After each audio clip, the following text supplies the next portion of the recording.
Welcome to episode 716 of the Entertainment 2.0 podcast, brought to you by thedigitalmediazone.com. I'm Josh Pollard. And I'm Richard Gunther. And this is the show that puts you in control of your favorite movies, music, shows, and games. Richard, welcome back. And welcome back to our listeners who are sending us lots of feedback. We love it. We love to get it. And we've got a couple to read to you all this week that were emailed to us at entertainment20 at thedigitalmediazone.com. So let's jump right into it.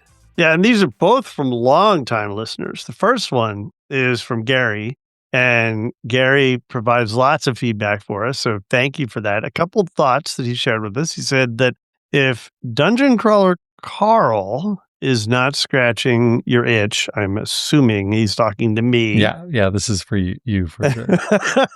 He said, have a go at Devils, and that's all he says. So now I have to go find out more about it.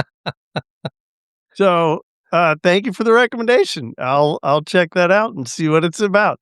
Next up, he says that he recently got a Chinese EV with a fantastic sound system. I don't know how to pronounce this. A Geely or Geely? It is Geely. Okay, yeah. A Geely EX5. And he was frustrated with the methodology for playing my own large music library. After searching for a solution, I rediscovered iTunes Match. Oh my gosh. It's ridiculously cheap in comparison to Apple Music and music software subscriptions. Just convert, and he used DB Power Amp to convert, and load all your music into iTunes. It syncs to the cloud, and voila. Now, with or without an Apple Music subscription, it works in CarPlay via the Apple Music app. Josh, I still have iTunes Match, and he's absolutely right. I think he's in Australia or New Zealand, so I don't know what the cost is there. But in the U.S., I think it's still under $30, and it gives you access to all the music that you own, whether it's already in the cloud because Apple has it, or if they just record it and store it for you so that you can listen to it back on your own. And I do this because I have a lot of stuff that they still don't have. Really obscure stuff from the 70s and 80s. And I am happy that I have this. And it still constantly plays stuff for me off of this library, which I love. Man, this feels like a throwback because like, how long ago did iTunes Match come out? Like this feels like 10 years ago. Oh, easily. Yeah. I did my longer. iTunes Match setup, I think, in around maybe 2014, something like that. I'm guessing, but I know it was early after I moved out to the Annapolis area. Okay. So, that was more than 10 years ago. So remind everybody again, like, how does this work? So, like, if you've purchased music from iTunes, that's one thing. But, like, he's talking about converting music, too. So this is like ripping your own CDs and then getting them to show up inside of Apple Music, right? So I don't know DB Power Amp. I don't know what kind of conversion that does. And he doesn't let us know whether he's actually doing it from ripping CDs, because I remember going through that process. And oh my God, it's a lot. And when I did it originally, I ended up, that was back in the day when storage was expensive. So I would also compress it pretty significantly and not rip at its full audio quality. So that's the other nice advantage to this, is that no matter what files you have, and you may still have an MP3 library out there, no matter what files you have, it will give you access to the full audio quality version of what Apple has. Now, obviously, if you've ripped something that you have and they don't, it's going to be the audio quality you ripped it in. But Gary, write back to us and let us know if, in fact, you don't mean ripping, but you just had the audio around in a different format and needed to convert it to something more I don't know, traditional to be able to upload it. Because I think I was able to just upload my MP3s, if I remember correctly. So he said DB Power Amp convert. So DB Power Amp does have a ripper, but they also have a converter. So if he had it in FLAC or something like that, he could have converted it to MP3 or something else like that. I didn't even think of FLAC, but yes, right. Yeah. Very cool. Very cool. It's a good suggestion. Like, we don't really talk that much about, I mean, we never talk about iTunes Match anymore, but we barely even talk about keeping your own personal music collections anymore because these subscription services are just so much easier. But you're right, especially if you listen to some older music. They don't have, Spotify and Apple Music and stuff, they don't have everything. So This is your way of getting it. And it's really probably the best way. If you're in the Amazon Music ecosystem, you can store your music there too. I think that's still not anymore. Not anymore? Nope, they got rid of that. Oh my gosh. Yeah, that's how old all of this stuff is. I've forgotten services that have already come and gone. Yeah. So that's one of the reasons that iTunes Match is actually so cool, because you can still do it there. Yeah. And Spotify used to be able to blend whatever you had stored locally with whatever it had in the cloud in its desktop app and make it feel like one seamless experience. And I don't think they do that anymore either. Yeah, I don't remember because that was something I only did a little bit of. So, yeah. Yeah. So we're going to talk again about experience with physical media later in the program. So a little teaser there. All right. And we're calling this a program now. Like we're on the radio or something. All right. Well, we have one other message to read.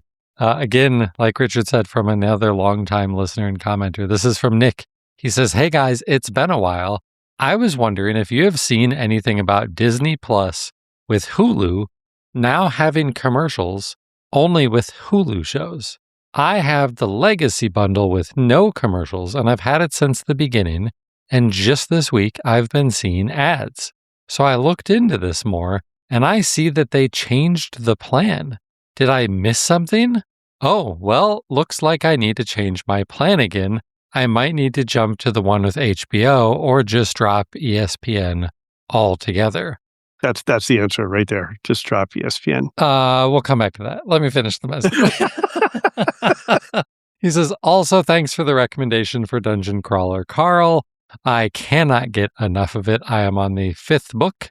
Did you know there's a way to get the audiobooks for $5 or less on Amazon?" He says, if you get the Kindle version, there's an option to get the Audible as a small add-on. I've been doing this and getting them both for $15 or less, which is cheaper than just getting the Audible version. Hope all this makes sense. I guess let's go in reverse order. Yes, Nick, it's a fantastic option. This is something that's been around for a while, but I can't figure out the rhyme or reason as to when Amazon actually does this.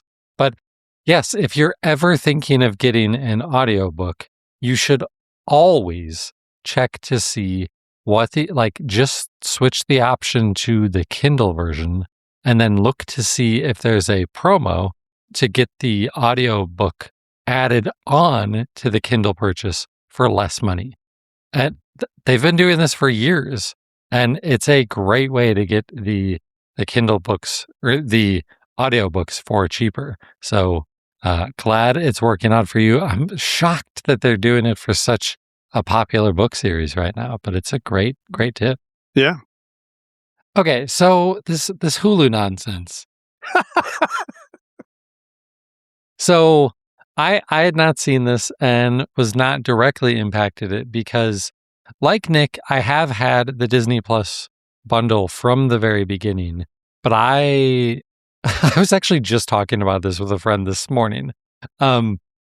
I've always looked at the Disney Plus bundle as you're getting 3 services for the price of 2. And so as long as you care about 2 of them, you should just do it. And for us, we of course cared about Disney Plus, and I of course cared about ESPN Plus, and we hardly ever watched Hulu. So I, from the beginning, did the Hulu with ads because we hardly ever watched it. So I did not know about this and did not see it. But in our house, we've been watching a ton of Hulu lately. And so yesterday, I was like, that's it. I'm done with the ads. Like, let's go and look at the various Disney Plus bundles to see what it's going to cost me to not have to watch ads on Hulu. And oh my gosh, like these Disney Plus bundles, Richard, it's like buying a new car, all of the different options to pick from. Yeah. It's Because crazy. the original bundle is still there of Disney Plus, Hulu, and ESPN Plus, but there's now 2 different versions of ESPN because you can get ESPN Unlimited, or if you don't care about ESPN, then like you and Nick both mentioned, there's a version of this with HBO instead, and then also differing versions on, do you want ads with Disney but not Hulu, or Hulu but not Disney? And like it is a lot to figure out. So the fact that they like, but what he's describing almost seems like, I don't know if illegal is the right term to use, but like a breach of the terms. Like I'm sure they sent out some update to the terms and conditions that no one read, but Probably. that sucks to turn that legacy plan into having ads for Hulu when it didn't before. Yeah. I don't know what's up there, but I recently received notification from Disney that they were basically canceling my Disney Plus separate plan that I had, because I had Disney Plus and Hulu separately. Yeah. Because I was a Hulu user way before Disney Plus ever came out. So I ended up with a split subscription. I had the package, but because of the timing and everything, when Disney Plus came out and the original 3-year thing that I did with them and then renewing that, it was all separate but tied to my Hulu account. And I essentially paid the amount that it would cost for the 3-service plan. Yeah. Well, they're cleaning all of that up now in anticipation of what we all expect is going to be merging into one app at some point in time.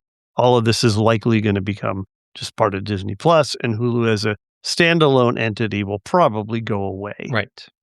So I just kind of chalked it up to that and thought, okay, well, I hope it doesn't interrupt my service. And conveniently enough, it has not. We're past the date where this change occurred.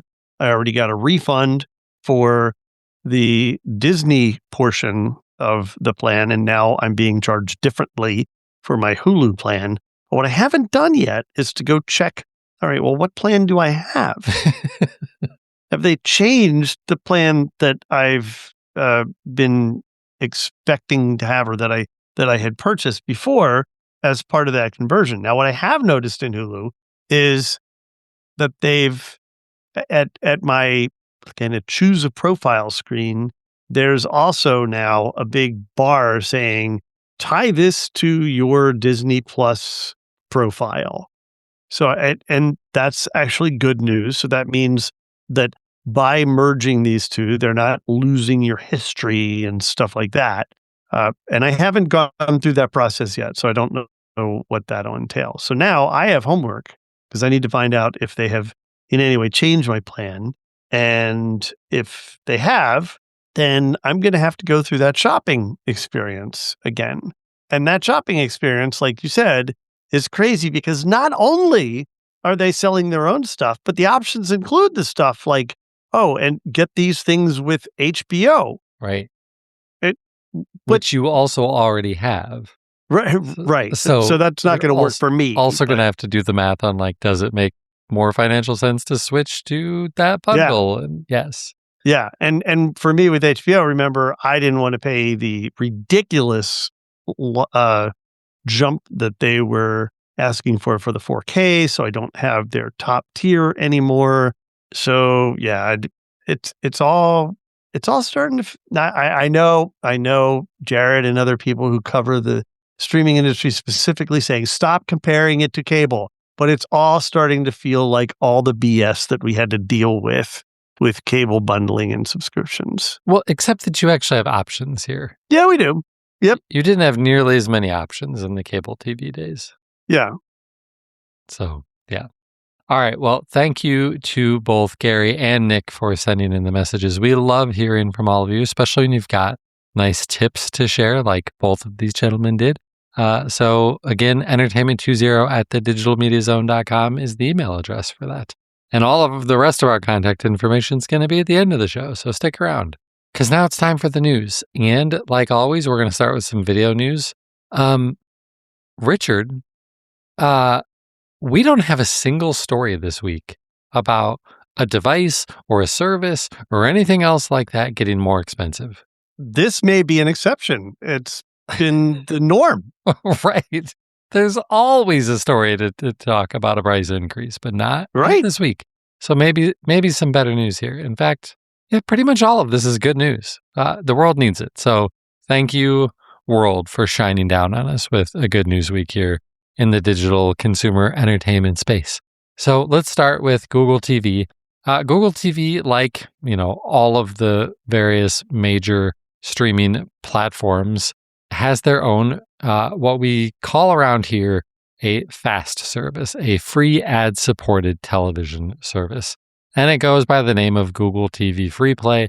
It's built right into Google TV devices, and it works the way most of them across every other system works. You go to that section in Google TV and it gives you an electronic program guide that looks like the old cable TV guides and stuff, TiVo days, Media Center days, looks like that, except there's 300 channels and they're all free, and a bunch of them are like just playing one show, but with, bouncing between episodes, all of that sort of stuff.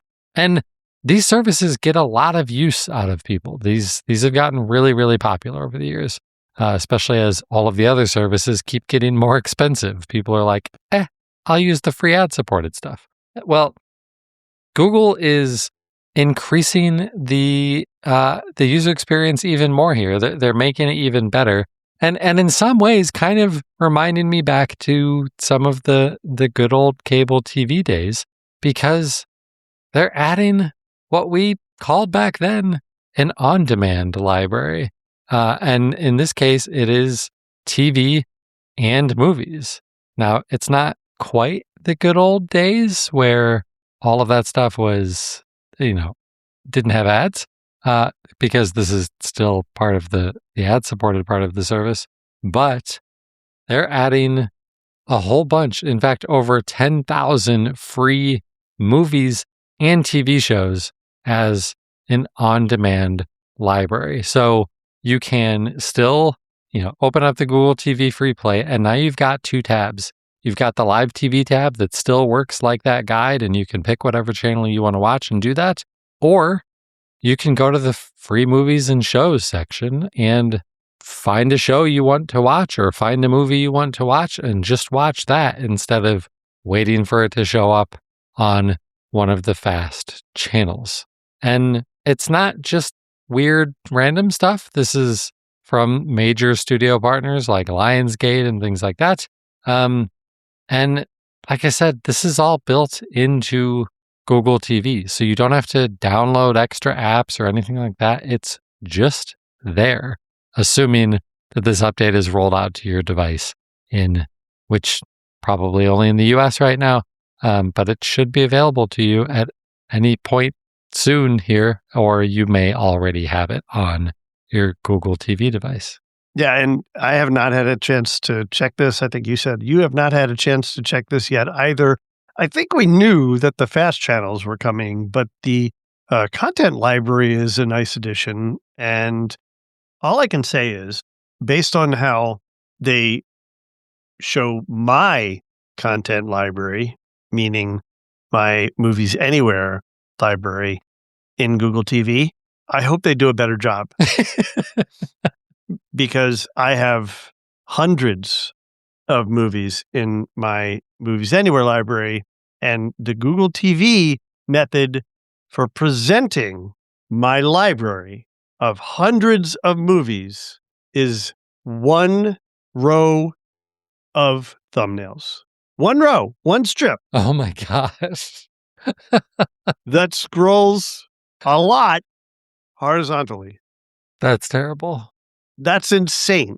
Where do you even get to it in Google TV? I honestly don't know. When I They want keep to watch changing it. something for movies anywhere, I just Yeah. open YouTube. They keep changing it. You have to go to your under your profile icon. Now there's a library section, and under the library, it will show things like YouTube TV stuff that you recorded and anything that you have through Movies Anywhere. Okay. So, yeah. But maybe I don't want to do it anyway. Yeah, probably not. Yeah. Okay. Well, I'm gonna check this out once I can tear my TV away from the rest of my family, because it sounds like a nice little update to the experience. Yeah. All right, let's move on to some good news. I think this is good news.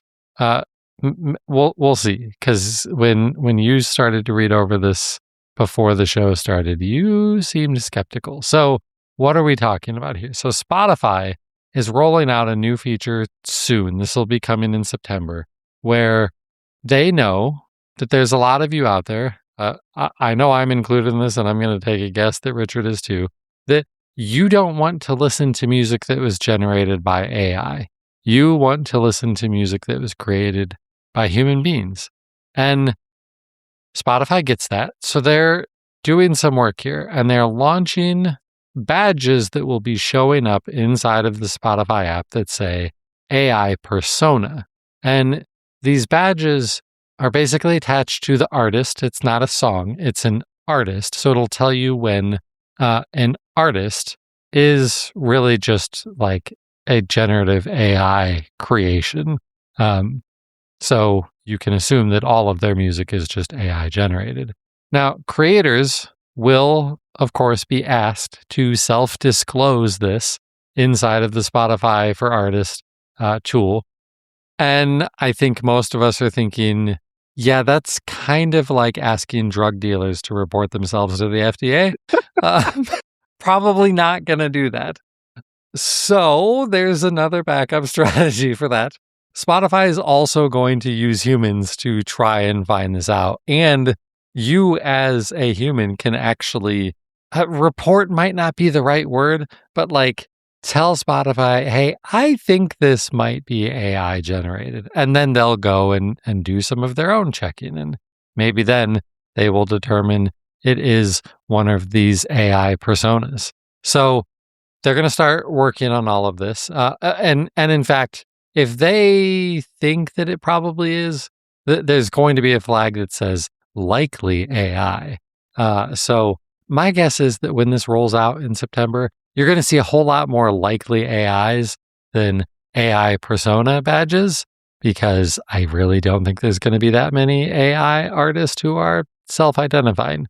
But I love this. And what I love even more is that by default, all of the music that their algorithms are giving to you, whether that's through your release radar and all of these other playlists that they're automatically generating for you, they will by default exclude music from any of these AI persona artists.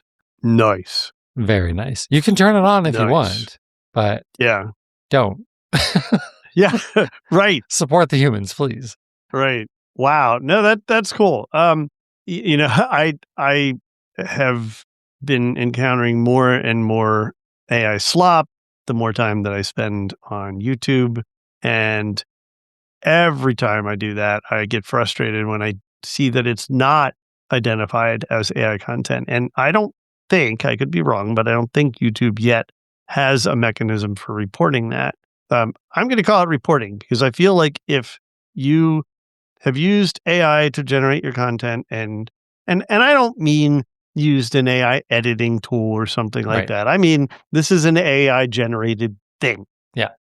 Then you should be disclosing that. And if you didn't, then you're not abiding by the terms of service. So yes, it's reporting in my mind. And I think that all the services should have that ability. So that's great. That's really cool. This is great news. I love to see this, and I hope all of the other services follow suit. So love this. All right. Let's move on to some gaming news. And this is Must another one we? I'm excited about. I'm really excited about this one. Okay. But some people won't be. So Xbox has a bunch of new features that they're trying out right now. This is not generally available yet, but it will be soon, most likely. But the feature that I thought was the coolest that's coming out is that well, for I don't know, at least since the Xbox One launched in 2013, there has been the ability to quickly record the last, whether you want 30 seconds, couple of minutes, whatever, of gameplay that you've just experienced. With when the Xbox One launched and I had the Kinect, you could just say out loud, Xbox record that, and it would automatically record the last 30 seconds of gameplay. Yeah. Now there's a button on your controller that does this. It's great. And my friends and I use this all the time. Like, I think this is a very common feature because funny stuff happens in games and you want to record it. It automatically gets backed up to your OneDrive. And then there are other websites that automatically will pull this data for you too. And it's great, except that the only thing that it has ever captured is the video of the game that you're playing and the audio from the game that you're playing. So if you're playing with friends and you're talking, none of that is included in the video. And that's what's about to change here. They are now giving you options to include your voice chat in the recordings that it's making, even if you're in a party. Now, everybody in the party needs to opt in to having their voice recorded here. And I do wonder how this works if you're in a 4-player party and only 3 people have said yes. Does it not include anybody, or does it just not include the one person? I hope it's more that than the former. But while there are some potential privacy concerns there, because, I'm just doing this by default, I might not really be thinking about what it is that we just said, and maybe I don't want that publicly available on the internet. This is going to make my Xbox recordings a whole lot more entertaining. Like I talk on the show all the time that I've got a group of friends that I play with on an almost weekly basis. And here's how it works. We play together over the weekend. We have a whole bunch of fun doing it. We record a whole bunch of clips. And then the next day we get online and we start watching the clips and we share them with each other. And sharing those clips is going to be even funnier when we can hear ourselves talking and laughing at each other in those recordings. So I'm super excited about this. Richard, I have a feeling that your privacy focused mind is like, this sounds like a terrible idea. I don't have that big of a problem with it, but it sounds, with all the different options that you just mentioned, it sounds like it could be complicated. Yeah. And I want to see how they implement it. And adding you said you can do this with a button now? Yeah, there is a share button on the controller. Okay, so that means that the options that you select for whether it includes your voice or not, that has to be selected globally somewhere, Correct. right? Yeah. And that's just going to apply anywhere. Right. All right. I've not really ever understood what people do with these clips. I always thought it was cool that you could say, record this, but I never understood what people would do with them. So if you use them to kind of, razz each other, or just razz, man, that's an old man term, right? Or just go just entertain yourselves with some fun or stupid moves that you made. That's cool. Yeah. I'd never quite got it. Yeah.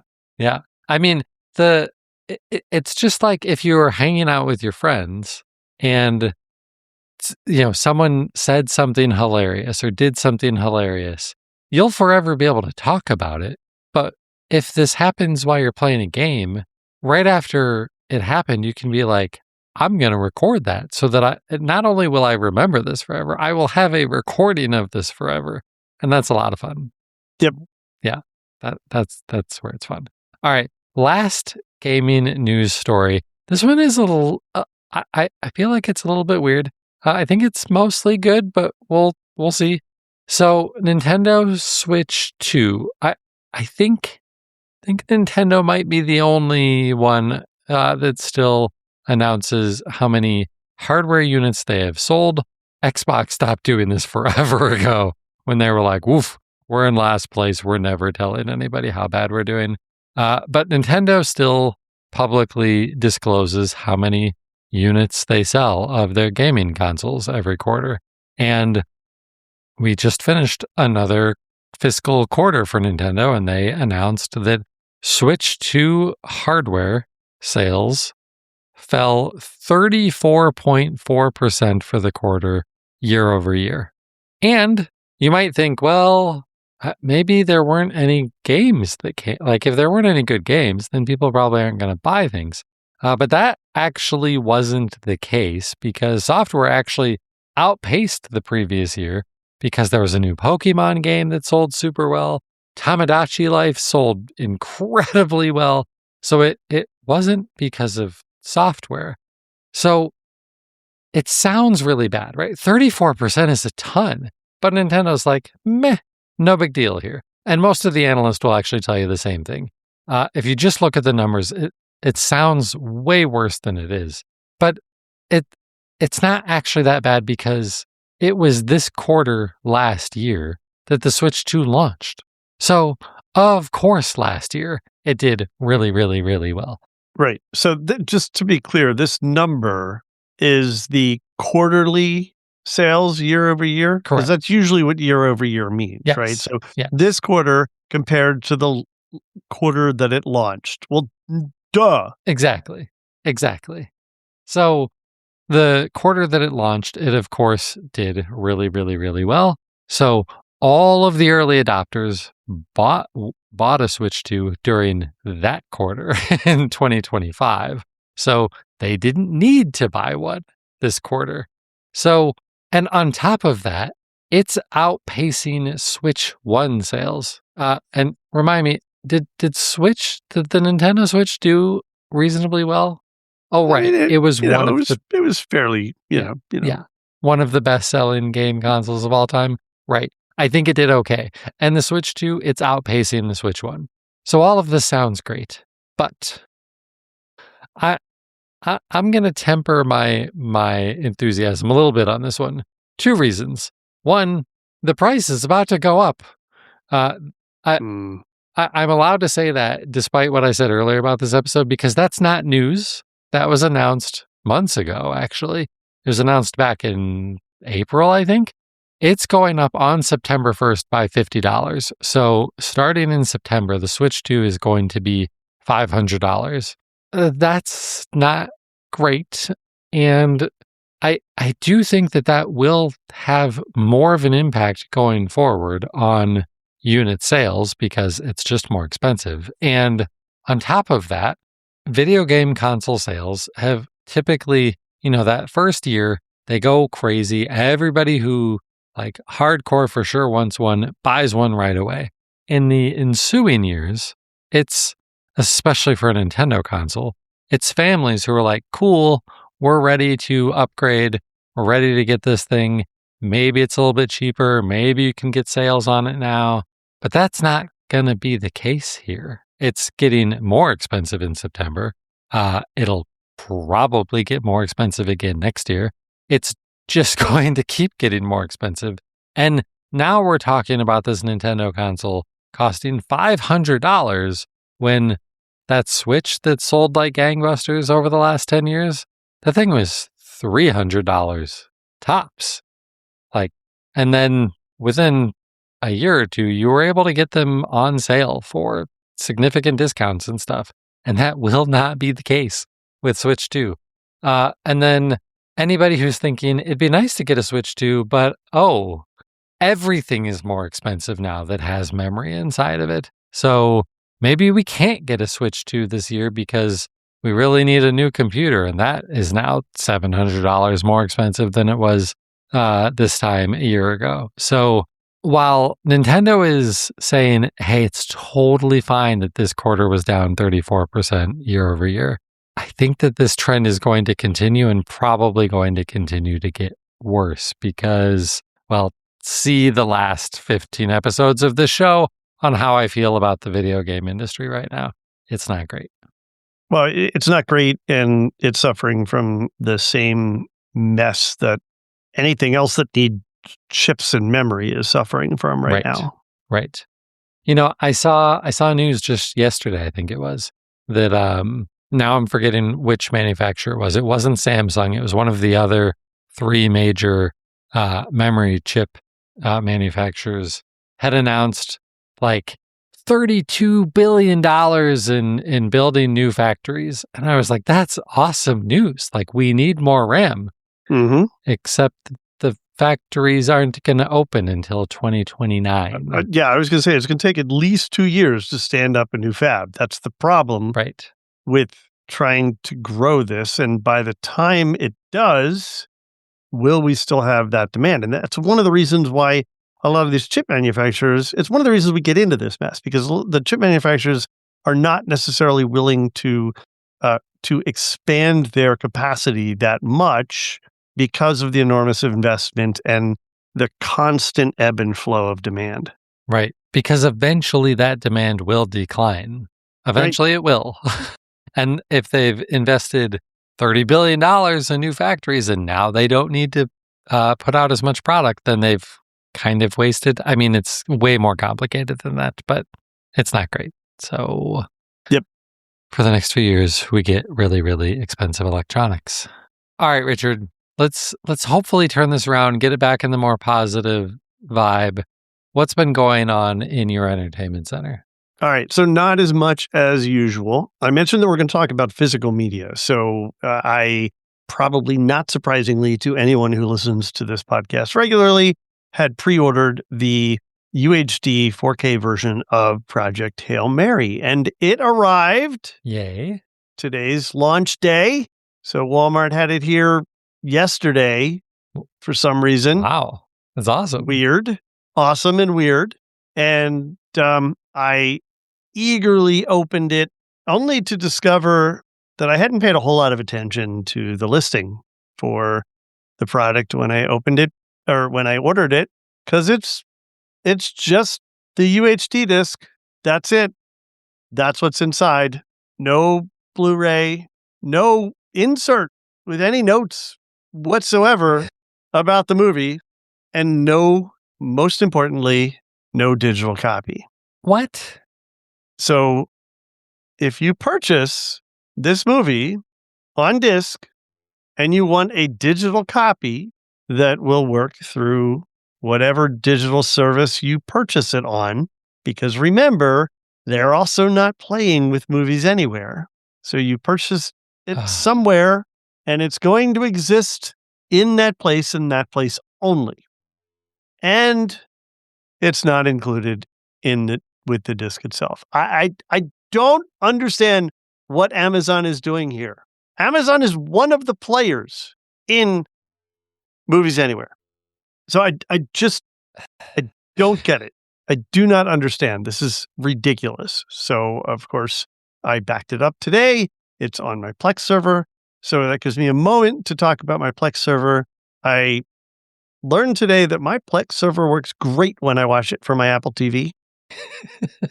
And if I try to watch it from a browser, it tells me that my Plex server does not have the power to convert the video, even though I am playing the video through the browser at maximum thing, whatever it is, and I have all of the hardware acceleration and all that on. It's all set right. So anybody who's been trying to access my server, maybe like you, there's something that can't do its own transcoding, right, is probably suffering. But if your device does do the transcoding like my Apple TV does, it's great. So weird. I need to figure out what's going on there, but at least it's not as bad as it was. Like, whatever changes I made along the way, it seems to at least make it good in my home. Don't know what that means for the people who are sharing content with me, but yeah. What about when you go to your vacation property? Yeah, good point. Good point. I need to try that again. Yeah. We'll Yeah. see how that goes. All right. So Star Trek Strange New Worlds is back, and you may remember that I talked previously about trying to be able to watch that while ensuring that Paramount would get the least amount of revenue possible from my watching it. And so I had this conversation with the AIs, and they told me that the best way to do this was to use the free version on Walmart Plus. And so I have re-signed up for Paramount Plus, free version with ads. It kept all my old account stuff, even though I had ended my subscription. So that's, I guess, good and bad because privacy, but whatever. So now I have access to that, and I will start watching that again. Fun fact, one AI speculated that the agreement between Walmart and Paramount that allows them to give it away for free is a flat rate agreement that Walmart pays. And therefore, it doesn't matter that someone else is viewing more content on it. No matter how much content someone's viewing through that free subscription, or that they've added one more user, it doesn't give any more revenue to Paramount. So if you want to screw Paramount, this is the way to do it. If you have Walmart Plus, if you have certain American Express cards, you get Walmart Plus for free. Yeah. We're not doing a video version of the show this week, but I kind of wish we were so that everybody could see the look on Richard's face as he tells you all of this. Of pure delight. Right. Yeah. Yeah, for sure. All right. So I have been keeping up with Big Brother. This season has been interesting. I will probably continue to watch it. I started watching The Studio. I've heard so many good things about this show. It got all of these Emmy nods, so I wanted to give it a try. I watched the first episode, and it is, what's the word? I hope it is an exaggerated telling of what life is really like in Hollywood, but I'm loving it, and I do want to continue watching it. Ted Lasso season 4 has started, and so I watched the first episode. I think the second one is out now as we're recording, and so I'm hoping to watch that either tonight or tomorrow. And it's a good setup. Let's put it that way. Like, I wish there were more to the episode, but it's a good setup. So I hope it delivers. The ads are making it look really good. So we'll see where it goes. Continuing to watch lots and lots of YouTube videos, including stuff about the new printer that I have ordered. And we watched 2 movies in the last 2 weeks. One, The Devil Wears Prada 2, which came out pretty recently and is available to Hulu subscribers. Right. And if you liked the first one, this is a whole lot of fun. Nearly everybody's back. Jen wants to watch this. She loved the first movie, and I was like, really? Really? So I have a feeling this is going to be showing up on my list here soon. It's a whole lot of fun. It's definitely enjoyable. We also watched the latest Netflix Enola Holmes movie. I always forget the name of this woman, but she's the woman who played Eleven in Stranger Things. She's fantastic as the brother of Sherlock Holmes. And this next episode, I guess, of the story delivered. It was fun and enjoyable. I hope they keep making them. And did this come out a couple of months ago? Maybe? Yeah. Okay. Yeah. The last time I was on a plane, the person seated next to me was watching this. And every time I looked over, Enola Holmes was running down an alleyway from somebody. Like every single time, I'm like, dang, she does a lot of running in this movie. Yeah, pretty much that is the case.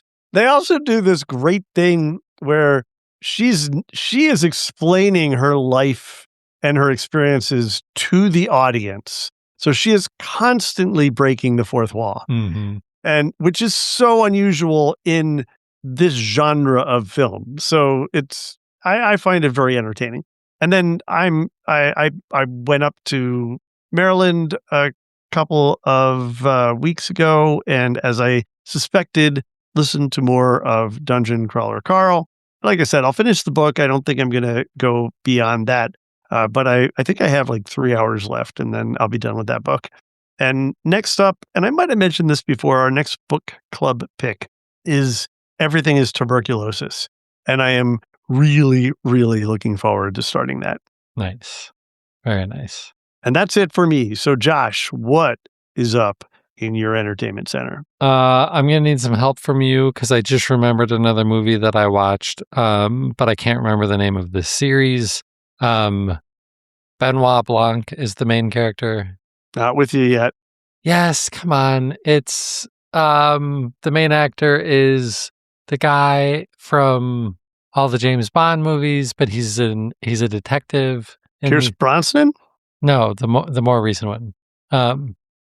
This does not make for good radio. Come on. Daniel Craig. Daniel Craig, yes. They're hilarious. Well, the first one was a hilarious Netflix movie. The second one was called like The Glass Onion. Oh, yeah. What's it called? Yep, we're both forgetting. I watched the third one. Yeah. I didn't love this one as much. It's a little bit too serious, I think. It is very serious. And for some strange reason, like for the first 20 minutes, I was like, they've replaced Daniel Craig? Like, that's not him. Oh, yeah. And Jen's like, Knives Out. Knives Out, yes. Knives Out is the name of this movie series. Wow. I was like, I don't think that's him. And she's like, no, it definitely is. And I Googled it, and yes, it is, of course, him. It's just not, it just wasn't as good. It wasn't as funny. It's definitely not as funny. I mean, it doesn't play as that kind of movie. No. I thought they took, like, the main characters are a couple of priests in this movie, and I feel like they actually did a nice job of portraying at least the good priest as like not just a complete like mockery of what a Catholic priest is hopefully doing as their job. Like I liked that about it. By far the most complicated of any of these movies. Yes, absolutely. Yeah, I thought this one was much more serious, not anywhere near, like it almost seemed like it wasn't designed to be fun. Right. The last two movies were absolutely intended to be fun in kind of reverse order. Like the first one, absolutely. The second one, less fun, but still good and entertaining. Yeah. This one was not fun at all. No, it was just a mystery. Yes. Yeah. Didn't love that. And then let's see. This would have been 2 weekends ago. Man, the last 2 weekends have been huge in the movie theaters, right? Last weekend, we had Spider-Man. The weekend before that, we had The Odyssey. Huge weekends. I went to the movies. Did I see any of those movies? No, I did not. Instead, my oldest daughter and I went and saw Hadestown. And I don't remember, there's a word for this, but like, this is the filming of a Broadway production. Like, if you've ever watched Hamilton on Disney Plus, it is like... Exactly. Yeah. Yep. But it's of the show Hadestown. And I'd never I've seen a high school production of Hadestown, which was not good. This was really enjoyable. I don't know that it's still available in theaters. I think it was a fairly short run. But if you like musicals and this is available in your local theaters, then go and check this out. It was a really, really well done musical. So I enjoyed that, even though everybody else in the theater was there for Spider-Man. Which made my theater a lot less empty. So that was cool. On the gaming side, actually, my notes are wrong on this too. I've started playing some Diablo 4. I've just been missing that game. I really want to play the expansion. I wish it would go on sale. It still hasn't.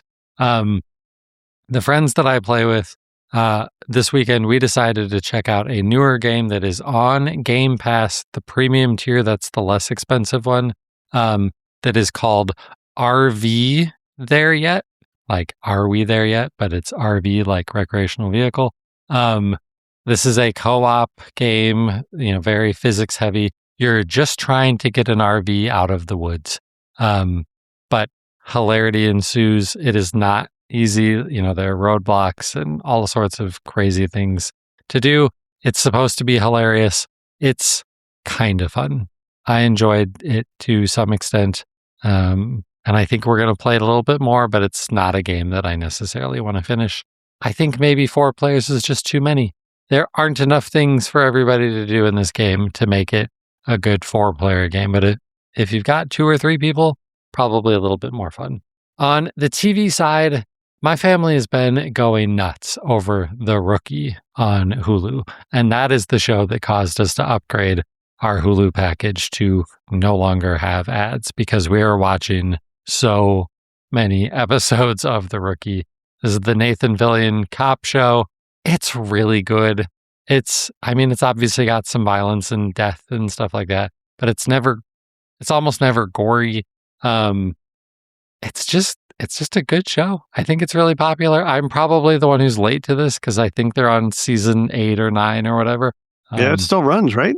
Yeah. They are super pumped for the next season to come out. So yeah, it's good. Like it. I think we are up to date on Silo. Still, yeah, it has departed from the books a lot, but it's still so good. So good. And then we also watched the first episode of Ted Lasso, cautiously optimistic, I think, like you. It was a mostly good episode. It didn't overstay its welcome like so many episodes did last season. We'll see. I'm gonna try and be optimistic. We need some more goodness in the world. Ted Lasso was that in 2020 for all of us. I could use more of it, so I'm hoping that this season is going to bring us more of that. Yeah. Okay. All right. Before we wrap up, I just wanted to give a nod to somebody that I think I revere as a pioneer in the tech and new media industry. A couple of weeks ago, we lost John Dvorak. He was 80 years old. He lived a good life. He's probably best known for being the commentator that wrote the closing notes on the last page of PC Magazine and various other entities, and used the Cranky Geeks moniker to start a podcast and video show and stuff like that. Way back in the day, worked with all of the people that we now kind of know and take for granted in the podcast space, people who are making their living doing this now, like Tom Merritt and all the folks that support him. So just kind of pouring one out for John. He absolutely influenced my life and the way I looked at things. He had a very sardonic way of describing tech and reviewing tech, and I loved it, and I will absolutely miss him. Yeah, he's a legend in the space for sure. So I'm glad you included that. That's a good fitting end to the end of the show for sure. Well, that will do it. But before we get out of here, we'll, of course, give you all of the ways you can get a hold of us and find more details on any of the things that we talked about this week. Head on over to our website, www.thedigitalmediazone.com, to get the show notes, links to everything we talked about, and all of our contact info. We are on the socials. I'm Josh Pollard on X and Blue Sky. Richard is Richard Gunther on Mastodon and richardgunther.com on Blue Sky. And that's going to do it for episode 716 He's Richard Gunther, and I'm Josh Pollard. Thanks for listening to Entertainment 2.0. Adios. Goodbye.